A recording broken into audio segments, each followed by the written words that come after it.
Hey everyone! Today we're going to decode one of the most misunderstood parts of dog behavior. We're going to look right past that aggressive label and figure out what's really going on inside a dog's head when they feel threatened. And that's really the big question, isn't it? Is your dog actually being aggressive, or are they just plain scared? Because so often what we see as aggression is actually a super complex, instinct-driven response that's all about fear. Okay, let's dive into this. So here's our game plan. We're going to start with the really deep-seated survival instincts that are driving all of this. Then we'll look at how dogs actually react, those invisible boundaries they have, and the body language that tells the real story. We're even going to uncover the surprising truth behind service dog training and see what happens when a dog's instincts get all jumbled up. Right, first things first, we have to understand that defensive behavior isn't some new problem or a sign of a bad dog. Nope, it's a fundamental part of their ancient hardwired programming. It's a tool that has literally kept their species safe for millions of years. This entire library of instinctual behavior actually has a name. It's called an edogram. Think of it like a biological blueprint for how to survive. And defensive behavior, well, that's one of the most critical chapters in that blueprint, and it's all about one thing: self-preservation.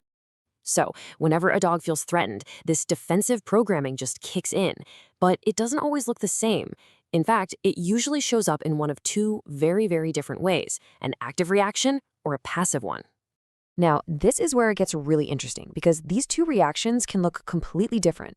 On one hand, you have active defense. That's the classic fight or flight you've heard about. The dog might try to bolt, or if they feel trapped, they might even launch a defensive attack. But then, on the other hand, you have passive defense, the freeze response. This is when a dog just becomes completely still. They might press up against you for safety or hide, just frozen in fear. So, what makes a dog choose to fight, or run, or just freeze? Well, a lot of the time, it comes down to distance. You see, dogs operate with a set of invisible boundaries. You can think of them as personal space zones that tell them how to respond when something feels like a threat. And these zones are absolutely key to understanding what's going on. As a person or another animal crosses from one of these invisible zones into the next, the dog's defensive reaction gets more and more intense. This visualizes it perfectly. Just think of it like a target. In that outer ring, the observation zone, the dog is just watching, trying to figure things out. If the threat crosses into that middle ring, the flight zone, the dog's first instinct is going to be to get out of there and create more space. But if that threat gets all the way into the center, into the critical zone, and the dog feels trapped with no way out, well, that's when a defensive attack can happen as a total last resort. So, how can we tell which zone a dog is in? How do we know what they're feeling? Well, luckily for us, their body is giving us clues all the time. Their posture, their expression, it's a direct window into their emotional state. And these are the classic telltale signs of fear. Notice the theme here. It's all about making the body smaller, more protected. That crouched, C-shaped posture, the hunched back, the ears pinned flat against the head, and of course the tail tucked way under.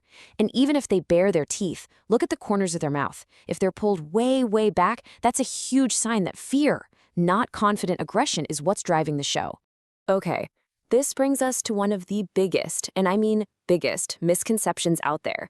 Especially when we see those highly trained protection or service dogs, we watch them and we think, wow, that's the ultimate defensive dog. But here's the thing, it's not. And this quote just says it all, let it sink in.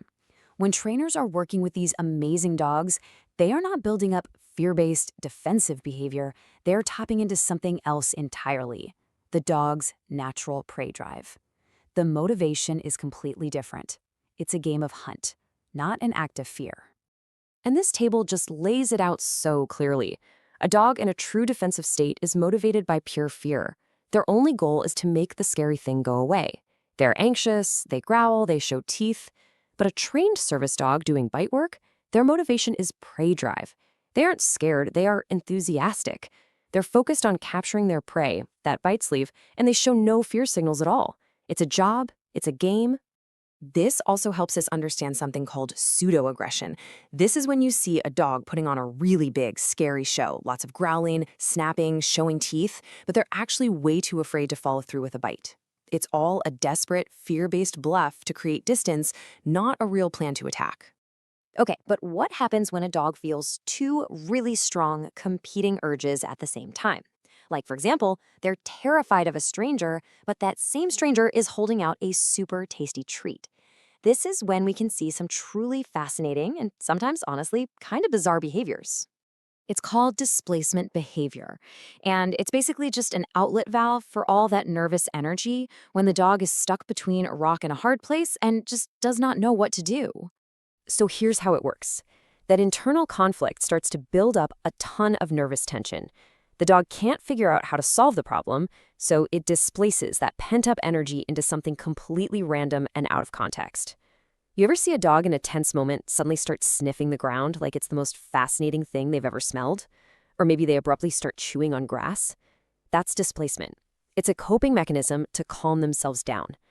So, really, at the end of the day, it's all about looking past the scary noises and the tense postures to see the fear that's hiding underneath. When you can recognize that your dog is just trying to cope with a world that sometimes feels overwhelming and threatening, well, that's not just about managing behavior.